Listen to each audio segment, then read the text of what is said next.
Okay, I decided to make one more video tonight just because I felt like it. I, I guess I understand why this book isn't as popular as it should be, that it's not as popular as The Lord of the Rings. Everybody knows The Lord of the Rings. Not many people know the Chronicles of Amber. But if you are a fan of fantasy, this is a must-read.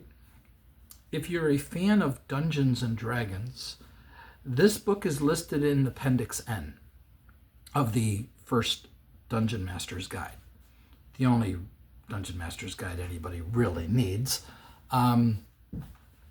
It's in Appendix N, along with The Lord of the Rings and things like that. So I'm really glad that Gary Gygax included it. Really, well, this is my favorite fantasy series. Okay, The Chronicles of Amber, Nine Princes in Amber is book one. This is Roger Zelazny narrating this book, the author himself. Sadly, he died before he could narrate his second 5-book series. All 10 books you can buy in one big book. But they're two separate series. The main character is a different one in the second series. The first series is the only one you need to read. The second series is fun, though. It's good, but it's not as good as the first. But again, if you are a fan of fantasy, this is a must read, in my opinion. It's my number one. And if you are a fan of Dungeons and Dragons, this is in Appendix N. There's a lot of things in Appendix N that I have not read, and I really should have taken the time to do it, but I never did it. I've never been a real big reader. If I was, I would have read all those books. But it's so good. You'll know just from the, and I've made a video about this before, and I'm going to be repeating myself, but that's okay. You will know in the first 3 minutes of reading or listening to this book if you want to hear the rest. It is one of if not the best intros to a book I've ever read. I'm not saying it's going to be for everyone, not saying everyone's going to like it, but it is phenomenal. I want to show you a cover. The covers I bought through the Science Fiction Book Club. And there are many different covers for this book now. They've been reproduced many times over. But this is the one that I had. So this yellow one was books 1 and 2, and the green one was thicker, and it was books 3, 4, and 5. But look at this cover. This cover is so good, and you'll never see covers like this again except on romance novels. Because for some reason, it's politically incorrect to show a masculine man. That's how nuts our world is. And I'm on the left. But the people on the left who are offended by this, you people are insane. It's so ridiculous. You can show a strong woman, but you can't show a strong man? That's sexism. They this is sexist to show that. No, not showing it as sexism. Only showing women as strong and not showing them as feminine or weak. I'm not opposed to showing men who are feminine or weak. Why are you opposed to showing men who look like this? People are. They won't do it. This is probably why it's not going to be made into a movie, because it portrays men as strong, powerful, masculine men. I'm guessing that's the reason. It will never happen. But that said, I want to tell you about one of my favorite YouTube channels, because I sent him a copy of these books. I also sent him a copy of my books. And he made a video about both. And I'm going to show them to you. I'm not going to show you the video. Well, I'm going to show you the video, but I'm not going to play the video. That's what I mean. All right. So the person is. Did I get on the wrong page? Wait.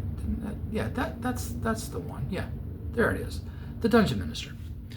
This man has a nice small little YouTube channel, 2,000.62K subscribers, which is very successful for these little channels like this to grow the way he's grown.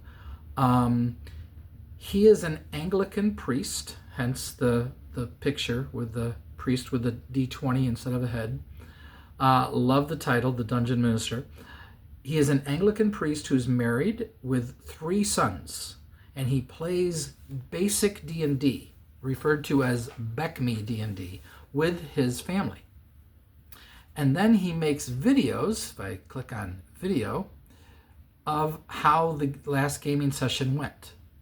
And he has all different things where he just relays how the game went. And he's very fun at this. He's funny. He's very witty. And he, if you can't tell that he is, then, you know, you're not paying attention.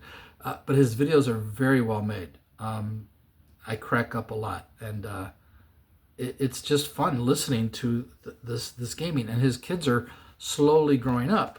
So when I sent him my first book, he told me that his eldest, who at the time was 12, I believe he's now 14, read my 540-page book twice in 4 days. And he said to me, he said, I think that qualifies as a good review. And I was shocked. I said, he read it twice in 4 days? Oh my God. You know, I was so pleased to hear this. I was like, oh my God, this is great. Since then, his middle son has read it at least once. I don't know how many times they've read it. More than once, though. Well, the one guy read it twice, but he's read it more since then. And then I sent them, after I wrote my second book, I sent them a copy of that. And his eldest read it in 1 day. 1 day, 480 pages. He also read Dune in 1 day. This kid is a voracious reader. All of Dune in 1 day. I've never read Dune. I should. But, wow. So I'm a little blown away by that. But I was so enjoying this man's videos with his group. The kids' party is called the Heroes of Honeywood. Honeywood is the main village where they're from in the game. So they're the Heroes of Honeywood. So I said to him, as I was writing book 2, I contacted him and said, hey, I was thinking about writing the Heroes of Honeywood into my story. Would you be okay with that? And he said, sure, go for it. So I did. So I'm going to show you that right now. Okay. Where am I? Yeah, there we go. So this is my narration of my second book. And chapter 14, right here, is titled The Heroes of Honeywood. And that picture right there that you see, those were the minifigs that somebody painted of their characters. So those are the ones he uses when he makes videos. He uses those characters. I don't think the fourth. There's only showing 3 here. Yeah.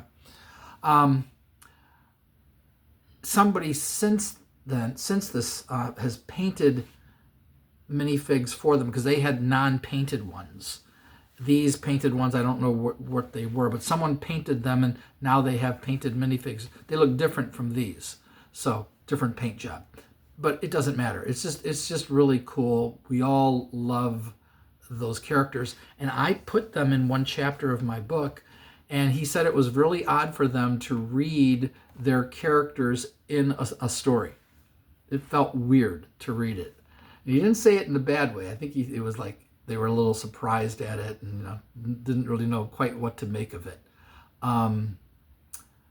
But I wanted to show you that here, the Chronicles of Amber. So I sent him, where is it? I sent him both of these books. One came without a cover on it. I ordered them on Amazon. And one came without the cover, which was disappointing. The second book showed up first. It was weird that they weren't delivered together, but that's Amazon. They were sent through some other place. I don't know how that all worked out. And eventually he got both of the books. And then he decided to do a live stream about the Chronicles of Amber. And he did this, a month ago? Okay. And I've made a video about it, trying to get people to watch. And I don't know if anybody went over there. I mean, he got a decent number of people, but it only has 315 views. So it's not a ton of views. But as you can see, compared to the other ones, it did better than most. But that's still not a lot of views. I was hoping he'd get over 1,000. So here is the live stream. This is just one clip from it where he's showing the cover, and he talks about the cover and says basically the same thing I said, although I'm more critical. He's not going to be so critical about it. I'm critical of the fact that this is considered politically incorrect today. All of you on the left who think this is wrong are loons. It annoys me. But here's what he said. Let me slide this over. Yeah. A while ago, my friend, Lightmane, sent me a copy of Roger Zelazny's Chronicles of Amber. It was the first Amber series known as the Corwin Cycle, and reading it got me through the winter's serious snowstorms and a long bout of flu. The story lives up to every bit of the pulpy awesomeness on the cover and is a classic of fantasy literature included in the famous Appendix N. Join me for a wee because it's a truly sprawling story. So he talks about this and gives his opinions on it. I do disagree with him on one issue with the 5th book, the final book of the series. He took issue with 2 things. I understand his criticisms. I'm not going to totally dismiss them or anything, but there's a decision that was made regarding a person, and he thought that Zelazny made the wrong decision. And I'm like, yeah, I thought that too. But if you think it through, you'll realize it was the right decision. But he didn't think so. And he also wondered if Zelazny was doing some weird drugs when he wrote book 5, which I think he might have been, because it is a pretty, book 5 is a pretty freaky tale. But there's a reason the guy who was chosen, because if you really think through it, he's the right guy. So Corwin is one of 9 princes in Amber, and he's one of the of the 9. He's more powerful than he's in the top half of who's the most powerful. And the guy who was chosen would probably be in the bottom half, towards the bottom, probably, as far as power. They're all powerful. They're princes of Amber. You don't have to know the full extent of it. You'll learn if you read this stuff. But this discussion of his is really worth your time. It's about an hour and a half long, and I highly recommend you click on this. I'll put this in the link in the description, and listen to it. Really hear his thoughts. He's going to talk about me and my books as well, because the other thing that I did with my second book, not only did I bring the heroes of Honeywood into my book, I brought Amber into my book. I am so influenced by Roger Zelazny that I wanted to do that. I wanted to do it, even though I might not be technically allowed to do it. I don't care. I did it. Nobody knows I did it. If it ever comes up, then I'll talk to whoever has an issue with it, if they have an issue with it. I don't know if they do. I don't know if they will, and I'm not concerned about it. I love Roger Zelazny, and I wanted to bring his story in my own way, in my own unique way, into my world. And my world is Forestera. His world is Amber. So I love what I did. I think the Dungeon Minister is not going to say regardless. He won't say like or dislike. I don't think he wants to be an influence on that. I'm not really sure what his thoughts are. I think he thought it was clever what I did, if I had to guess. So this is his channel, which I highly recommend. If you're a fan of Dungeons & Dragons. If you're a fan of Dungeons & Dragons, you should absolutely listen to this channel. If you just go to the playlist, there's the entire Honeywood campaign, which he every time, there's like 117 videos. There's a lot of videos to go through. And these are those videos. Most of these are like, this is a Happy Easter video. He'll do an Easter and Christmas video that comes up because, he is an Anglican priest. But he loved the Chronicles of Amber. Loved it. All right. Here he is talking about my book. I will put this in the description too, this video. He talks about my books, and I was so pleased with this. It was just the fact that he took the time to do this was just so nice of him. And like I said, then here's the Forestera's Fate. I mean, the heroes of Honeywood in my book, Forestera's Fate. And this is the narration. Roger himself narrating his book. Oh my God, I hope you listen to it. That's all I can tell you. I hope you guys really take the time. Check out the Dungeon Ministers channel. Even if you're not a fan of D&D, just click on it. Just click on this. Go to the playlist.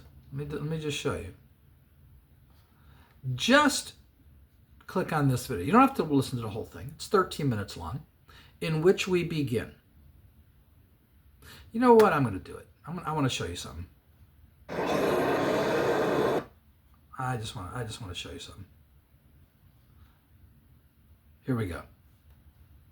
Hello, I'm Father Aaron, and I want to talk to you today about the very serious risk of spiritual damage from the seemingly harmless game, Dungeons and Dragons. Nah, I'm kidding, I love this game. And that's why I wanted to show you that.